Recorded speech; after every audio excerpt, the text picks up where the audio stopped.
40, o medo paralisa, né? O espírito do medo está na Bíblia, ele é um espírito. Então, quando a pessoa está com medo, ela vai ficar paralisada. Então, a incredulidade, o medo, não vai deixar essa pessoa progredir, de orar, de jejuar, de ler a Bíblia. O demônio sempre vai tentar colocar na cabeça dela o quê? Olha, se você orar, se você jejuar, se você ler a Bíblia, eu vou pegar alguém da sua família, vai tudo piorar, vai começar os ataques. Só que essa pessoa, ela vive a vida dela frustrada. Por quê? Ela já vive tendo ataques sem ela fazer nada. Porque quem já aceitou Jesus, já comprou a briga com o inferno. Então, o jejum, a oração e a Bíblia, o demônio tenta distorcer. Falar que isso que está trazendo o ataque, mas não é. É isso que vai te blindar, que vai te proteger. Vai começar o ataque? Vai, mas depois passa, é só resistir, continuar. Às vezes a gente pensa que é só uma... Mas assim, depois que a gente está blindado, vem uma alegria, vem uma felicidade, né? Essa vontade de estar orando, de estar buscando. Você sente saudade de ler a Bíblia, de estar em comunhão, né? Pessoal, muitas vezes a gente pensa, nossa, mas é muita guerra. Mas quando você está ali, né, na constância, é uma coisa que te dá prazer, né? Sim, não é mais cansativo, não é mais por obrigação. Isso. Já é por amor. Você quer sentir aquela presença. Eu acho importante a gente falar isso, porque às vezes as pessoas estão assistindo e podem falar assim, poxa, mas faz libertação, é pra viver desse jeito, eu quero, né, nessa guerra. Mas não é assim, né? Quantas coisas boas também que você recebe de Deus. Eu queria que você falasse rapidamente, o que você recebe de bom, assim, que você que Deus compartilha com você do mundo espiritual e que te dá prazer, que te dá alegria, que dá motivação. Fala um pouquinho. Hoje eu vivo um estágio com Deus de intimidade que antes de algo acontecer o Senhor já me mostra. Porque quando a gente está ali firme, com intimidade, que a gente se aproxima do Senhor por amor, por querer buscar a presença dele sem interesse de querer algo material, o Senhor ele começa a nos mostrar o profundo, o oculto. Então o que acontece? Hoje eu vivo um estágio assim, eu falo alguma coisa que eu estou precisando, sem intenção de ganhar. E aí o Senhor, ele vai e me dá. Aquilo aparece na minha mão. Aquilo começa a acontecer. Eu estou no estágio também que às vezes, igual essa semana, eu olhei para minha filha e Deus falou assim para mim, uma seta de enfermidade está vindo para a testa dela. E na hora que eu olhei, eu vi passando uma seta, igual uma flecha de fogo, indo para a direção da testa dela. Peguei o óleo ungido, ungi, repreendi e eu vi a seta caindo no chão. Então, antes de acontecer, Deus já fala comigo. E Deus tem me prosperado de maneira que eu não conseguiria imaginar. Não tem, assim... A fidelidade dele é tão grande, que a gente não busca Deus para ganhar alguma coisa. A gente busca por amor. Mas dá para ver que quando você se posiciona em obediência, em autoridade, você se posiciona ali, você não busca mais a bênção. A bênção, ela te persegue. A sua casa é próspera em todas as áreas. E tudo que você faz começa a dar certo. Não trava mais. O inimigo não consegue mais acesso. E vale a pena. Com certeza, né? Ver os anjos do Senhor, né? Até mesmo para... né? E não dá para sair mais da presença de Deus, né? Não. E não vale a pena e nem dá, porque o inimigo, ele fica... A palavra de Deus que ele fica bramando como um leão para nos tragar. É isso que vem para matar, roubar e destruir. Isso que ele quer fazer, né? Você mencionou também aqui missionário, agora é missionário, sobre demônios familiares. O que seria demônios familiares? Demônios familiares são os demônios que vêm acompanhando a família a cada geração. Então, por exemplo, o meu bisavô, ele tem um demônio familiar do vício. O que acontece? Ele pode estar salvo. Morreu, foi salvo com Cristo, só que não foi liberto, porque a libertação não tem a ver com a salvação. A minha mãe... Alguém da minha família pode estar salvo e não estar liberto. Tem diferença. Então, se o meu bisavô morrer, esse demônio estiver na vida dele trazendo vício, esse demônio vai sair do meu bisavô que morreu, ele vai procurar alguém na geração da frente para ele acessar essa pessoa, para ele continuar se alimentando do vício. Então, o que ele vai fazer? Ele vai ver alguém com legalidade que está em pecado, vai acessar essa pessoa e vai começar a trazer vício. Eu já vi vários casos que o pai morreu, o filho começou a beber. A mãe morreu, a filha começou a se prostituir. Por quê? O demônio, ele passa, o demônio familiar, ele traz aquilo, ele influencia, e como a pessoa já está em pecado, ela cai. E aí vem a maldição, que se repete nas gerações. É o espírito familiar. Entendi. E é uma coisa que muita gente vive, né? Isso Sim. daí. Infelizmente, tem muita gente Muito. presa nessa questão. E, no caso, esse demônio familiar, ele vai entrar se houver legalidade, né? Se houver legalidade, se a pessoa estiver em pecado, se a pessoa não tiver Uhum. em obediência com a palavra. Aí ele entra, ele acessa. Aí ele precisa se alimentar. Por quê? O pecado alimenta o demônio. Se não tiver alimento, ele não vai ter alimento. Ele não vai se alimentar. Então, eu não estou cometendo pecado, ele vai fazer o que na minha vida? Nada. Ele vai para um que ele acessa e o vício dessa pessoa vai alimentar ele. Aí passa um tempo, ele vai para outro, acessa e é assim. Por isso nós vemos abortos de repetição, enfermidade de repetição, às vezes acidentes. Um morreu, outro morreu, demônios de morte, acessando a família inteira. Deixa eu fazer uma outra pergunta aqui agora. Tem como uma pessoa, assim, tá sã, em consciência, ela saber que ela tá endemoniada ou não? Só quando manifesta? Quando é possui um demônio que tá possesso. Quando ela tá dentro possesso. dela. Quando ela tá possesso. Ela mesma consegue saber, ela consegue identificar, ou precisa que alguém olhe, ou que alguma coisa ali venha fazendo se Muitos manifestar? não conseguem identificar que estão com demônio, não. Sim. Não sente nada, só sente assim, a vida travada, nada dá certo. Aí essa pessoa começa a sentir opressão, muita opressão, vontade de desistir, vontade de morrer. A influência, né? Ela começa a tomar, às vezes, decisões que não são delas. E quando ela vê, ela já tomou. Então ela acha que a mente dela não tá boa. Só que é o demônio que já tá agindo ali. Entendi, mas é um alerta, né? Já. E vou falar um pouquinho dessa diferença de possessão, de opressão e oposição. Eu queria que você falasse um pouquinho. A opressão maligna é quando o demônio age por fora. Então esse demônio, ele não acessou ainda a alma da pessoa, não conseguiu acessar, entrar. O que acontece? Ele lança seta, flecha de opressão na mente. Ele usa a mente como alvo. Pensamentos intrusivos, negativos, vontade de desistir, de derrota. Pensamentos que essa pessoa, ela vai querer parar de ir na igreja, vai querer manter, não vai querer mais manter a constância. Ela vai se sentir o quê? Que ela é uma derrotada, que ela não consegue nada, que ela nunca vai vencer. Às vezes dá uma angústia do nada, uma agonia. Essa é a opressão. Dá uma ansiedade. Na possessão maligna, esse demônio ele vai agir por dentro. Então ele já acessou a alma da pessoa, tá? E aí, nesse caso, é um caso bem sério. Por quê? Ele consegue, muitas das vezes, sequestrar o consciente, subconsciente e inconsciente dentro da mente da pessoa.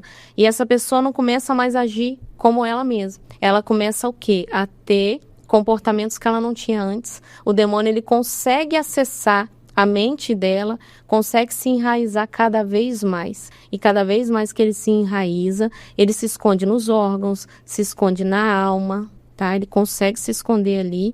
E muitas das vezes a pessoa acha que a vida dela não está dando certo por acaso. Só que é o demônio que está ali. Enquanto ele não sair, aí tem que saber como que ele entrou. Qual foi a brecha, a legalidade dada para ser quebrado e ser expulso. Aí tem que manifestar para sair. Na opressão, você orou, ele não manifesta. Às vezes a pessoa começa a tremer, você ora, expulsa ali aquela opressão e pronto. Na possessão ele manifesta, ele vem para fora. Na oposição maligna é o quê? O inimigo vem, ele escuta uma promessa que Deus tem para você, tipo assim, eu tenho uma esposa para você abençoada. E aí ele escutou, ele traz uma mulher que é da igreja, mas não é de Deus. Por quê? Essa mulher, ela tá com a vida toda errada, mas tá dentro da igreja. E aí o homem lá fica todo animado. Ah, Senhor, muito obrigada, varoa que o Senhor me prometeu. E ele não ora confirmando, por causa da pressa. Ele não tem ali uma paciência de esperar. Ele não pede confirmação a Deus e ele aceita o plano que o demônio teve para ele. Então, esse demônio ele vai fazer de tudo para a promessa não chegar até você. Ele vai fazer de tudo para te enganar, para trazer algo muito parecido com a promessa do Senhor. O que seria cativeiros espirituais invisíveis? Seriam prisões espirituais que tem no mundo espiritual. Várias pessoas estão lá e não sabem. Uhum. Então, o que acontece? Quando uma pessoa ela tem vários traumas do passado, ela tem feridas ainda abertas, rejeição, abandono, tem coisas que ela passou não resolvidas, isso se forma um cativeiro espiritual, tá? Às vezes essa pessoa foi traída, sofreu do adultério, sofreu um abuso na infância. E aí eu tive uma experiência que eu visitei esses cativeiros, né? O Senhor me levou numa prisão onde estava muito escuro, um túnel assim, e eu vi almas das pessoas presas lá, nessa prisão espiritual. E Deus falou, a alma dessas pessoas já está aqui presa. Por quê? A nossa alma ela é infinita, a nossa alma ela consegue ser fragmentada. Alguns fragmentos de alma ficam presos em cativeiros, e aí a pessoa não consegue romper. Ela não consegue romper, às vezes, na área financeira, na área sentimental, porque está em cativeiro e não sabe. E, às vezes, a pessoa está em cativeiro e Deus está querendo mostrar para ela ser liberta.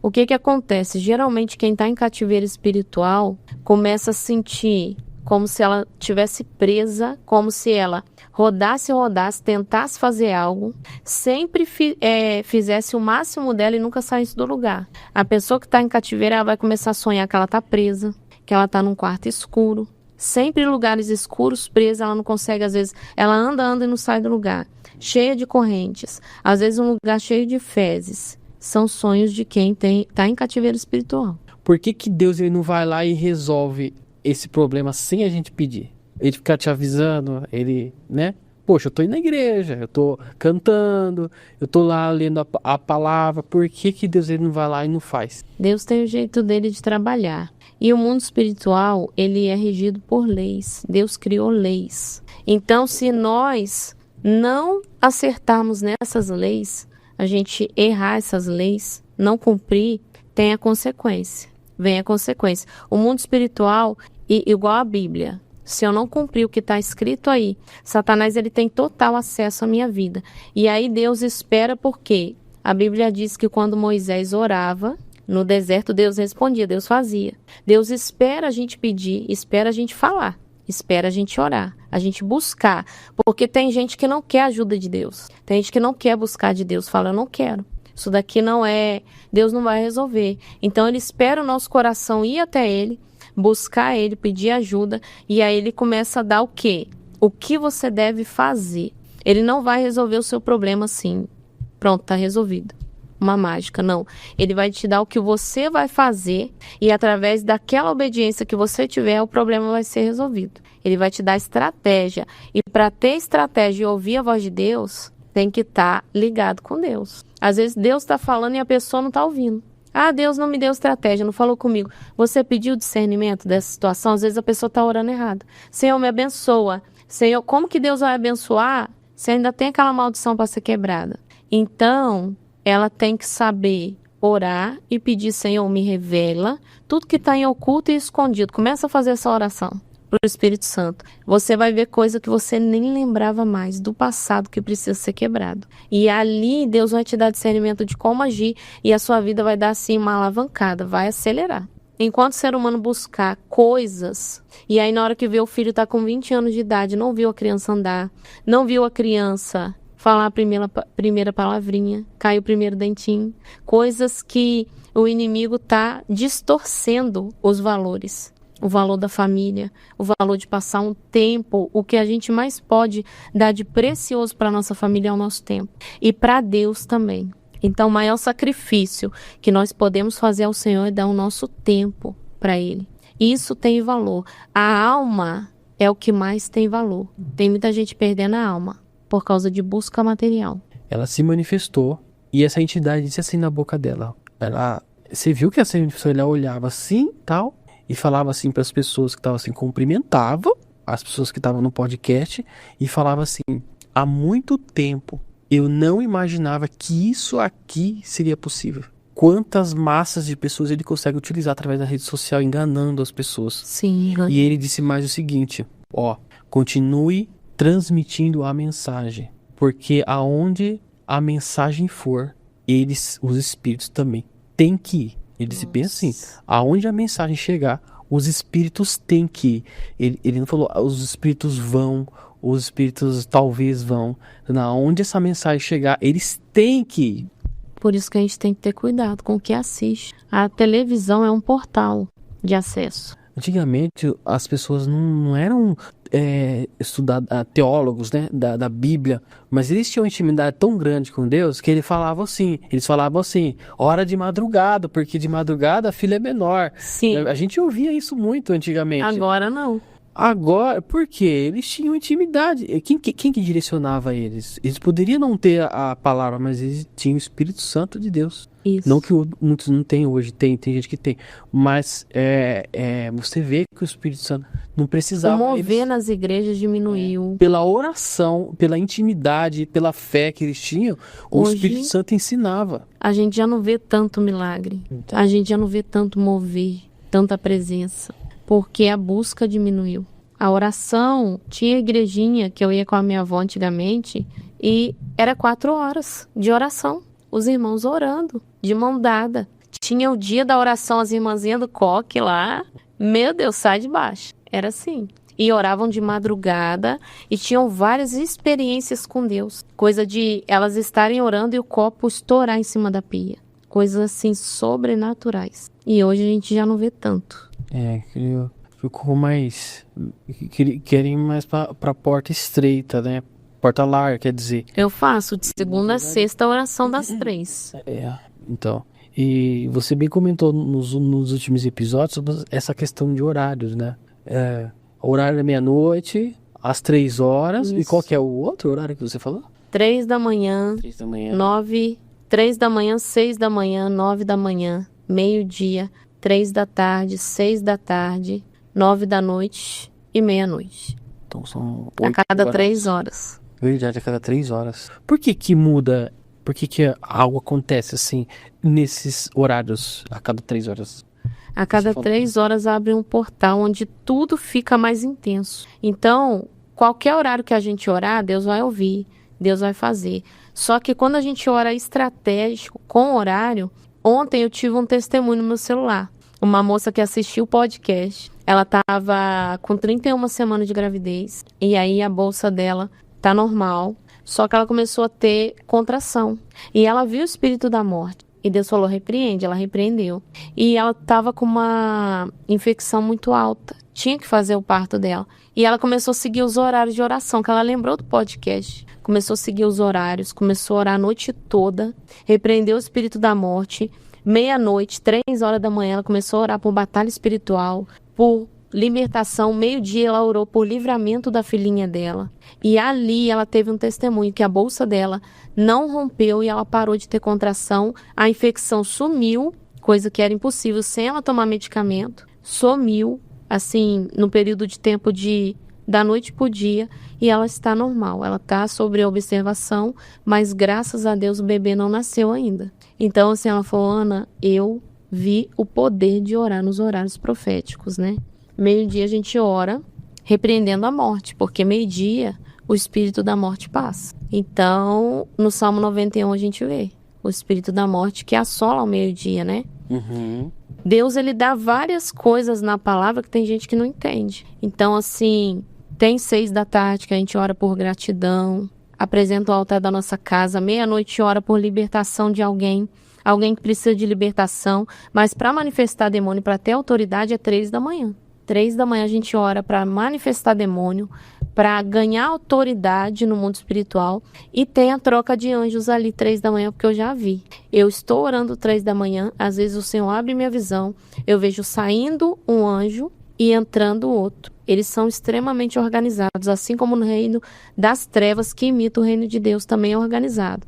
Nessa hora há uma batalha no mundo espiritual, 3 da manhã, quando há a troca de anjos. Os demônios, eles tentam contra a nossa vida, eles tentam nos atacar ainda mais. Então, o que acontece?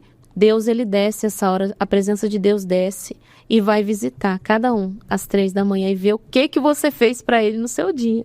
O que você fez o dia todo. Ali ele recolhe tudo que você fez e abençoa você.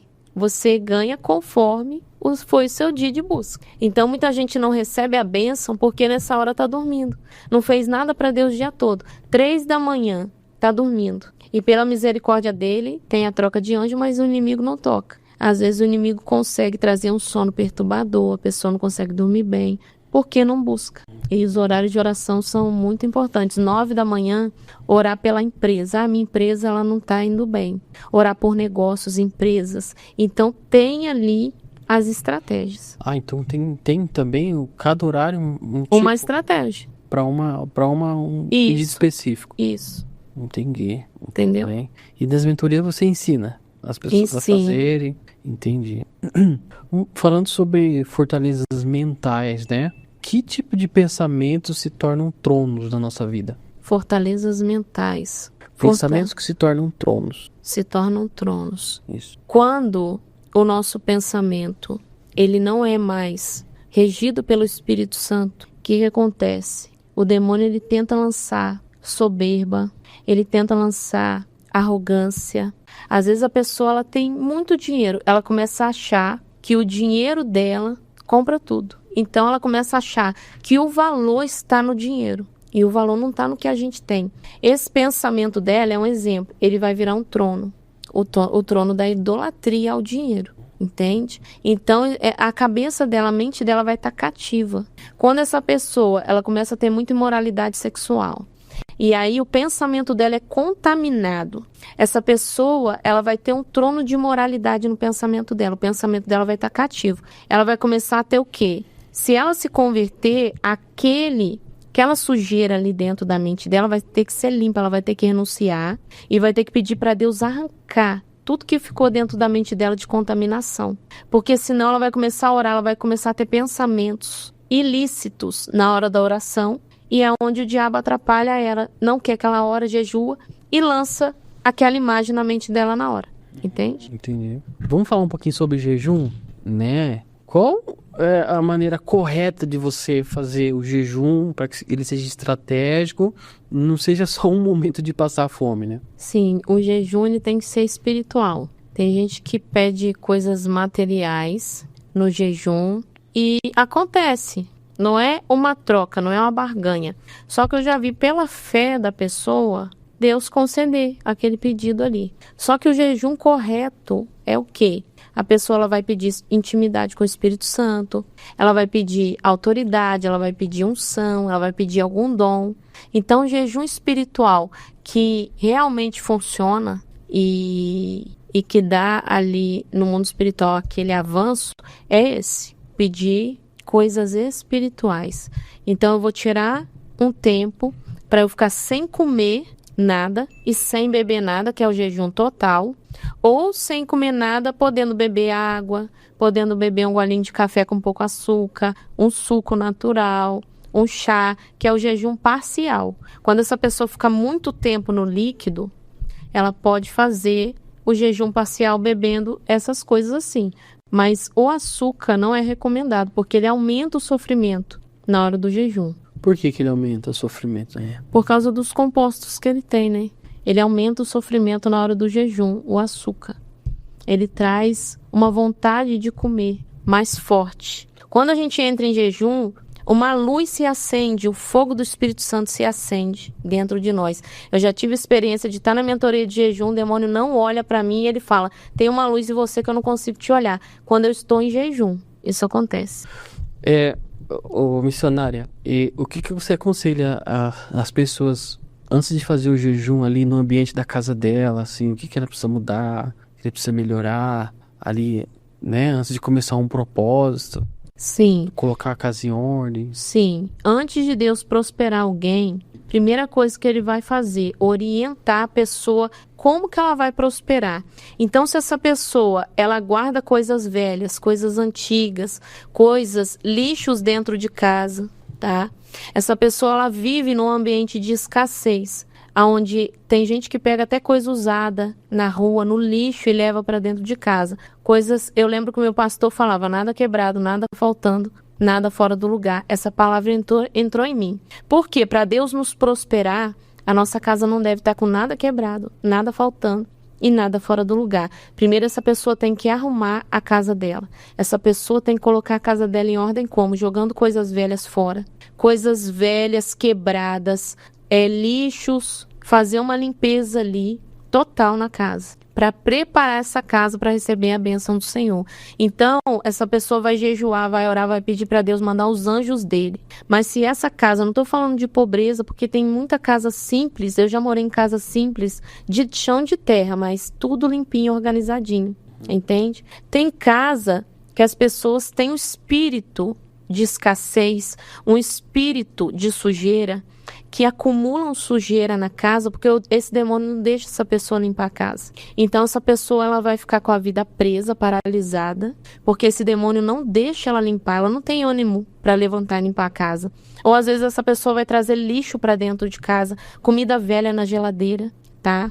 Comida velha, fica 3 dias comida na geladeira, essa pessoa quer comer, não quer jogar fora. É um espírito de escassez que tem dentro dessa casa. E essa pessoa precisa se levantar em quê? Em consertar esse lar primeiro, para depois começar a jejuar e colocar tudo no seu devido lugar. Objetos consagrados é um perigo.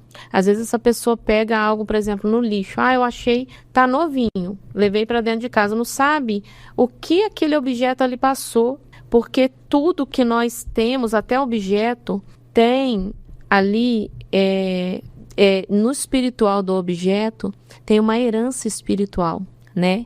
A capa de Elias, ela tinha a unção de Elias. Então, a nossa roupa, todos os objetos nossos têm uma herança espiritual. Tem gente que não entende isso. Antes de eu doar uma roupa, eu faço uma oração, cancelando a minha identidade espiritual naquela roupa. Porque antes, por exemplo, eu ganhei uma roupa para o meu filho. Eu já vi uma moça que ganhou uma roupa para o filho dela e o filho dela começou a ter crise convulsiva igual do filho da outra que deu. Porque a herança espiritual de enfermidade passou através da roupa para o filho dela. Entende? Isso é muito sério. Então, assim, tem muito cuidado até para comprar em bazares. A pessoa pode comprar? Pode comprar. Mas tem que cancelar a identidade espiritual daquela roupa, daquele objeto, tá? E também a questão de você dar também. Isso não pode dar para qualquer pessoa, porque se a pessoa estiver mal intencionada, pegar uma roupa ali, levar em alguns lugares para consagrar a demônios, você vai ser atingido através da sua identidade que está naquela roupa. Por que que às vezes no terreiro as pessoas levam roupas, levam cabelo, porque tem identidade, tem a identidade espiritual e consegue acessar a pessoa. Meu Deus, a gente já viu inúmeros testemunhos, que quem acompanha o Crente Podcast sabe. Nós já vimos muitos testemunhos acerca desse assunto aí. De pessoas que foram afetadas, emprestou para alguém, fizeram uma obra ali, desgraçou com a vida da pessoa. Sim, acaba com a vida da pessoa. Isso acontece, eu creio que eu já ouvi. Isso só pega se tiver ilegalidade. É importante. Também. Importante destacar, né? Quem tá certo com Deus, quem tá ali firme com Deus, em obediência, pode pegar roupa, cabelo, até sangue, que não vai acontecer nada. Muitas das vezes a pessoa... Sabe por que ela é atingida por obra de feitiçaria? Porque ela acredita que aquilo vai pegar nela. Então, fulano fez isso para mim, ciclano fez aquilo para mim. Ela acreditou. E aí o demônio consegue acesso. Se tiver legalidade, vai entrar, né? Se não tiver, muito bem. Vamos lá. Cativeiros financeiros. Tem muitas pessoas que estão nessa situação, né? A vida financeira travada. E por que geralmente isso acontece? Esse tema é muito importante e muita gente não sabe o que intervém na área financeira. A área financeira, ela tem os princípios que tem pessoas que não imaginam como funciona.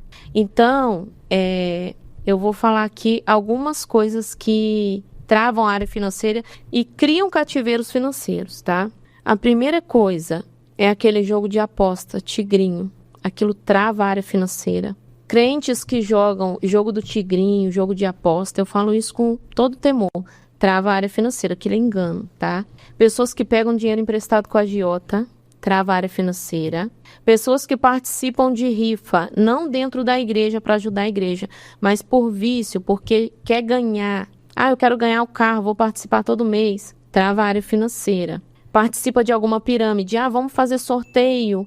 Todo mês a gente coloca nome e essa pessoa vai ser sorteada é uma pirâmide. Isso também dá legalidade. Coisas que dão legalidade na área financeira que muita gente não sabe é a área sexual, tá? Porque o mundo espiritual, o dinheiro no mundo espiritual, ele tem preço de sangue. A gente trabalha e nós damos o nosso sangue e suor. Tem isso, né? Então, uma pessoa para fazer, às vezes, uma obra de feitiçaria, ela oferece o quê? Dinheiro. Porque o dinheiro vale sangue. E as entidades querem sangue, tá? O que acontece? Se eu emprestar o dinheiro para alguém, essa pessoa fizer algo de errado com o meu dinheiro que eu emprestei, ele vai voltar para mim, ele ainda é meu. Feriu a minha área financeira.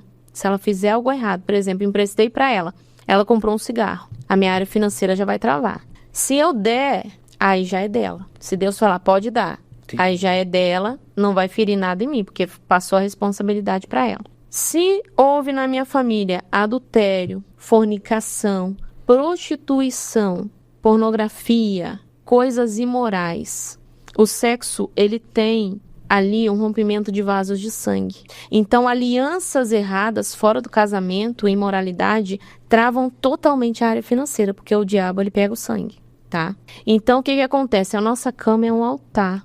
A nossa cama e a nossa mesa são 2 altares na nossa casa. Quem recolhe a energia sexual ali imoral é o demônio. Por isso que ele tenta o tempo todo levar o casamento para o lado imoral, porque quem recolhe já não é Deus. E ele se alimenta daquilo.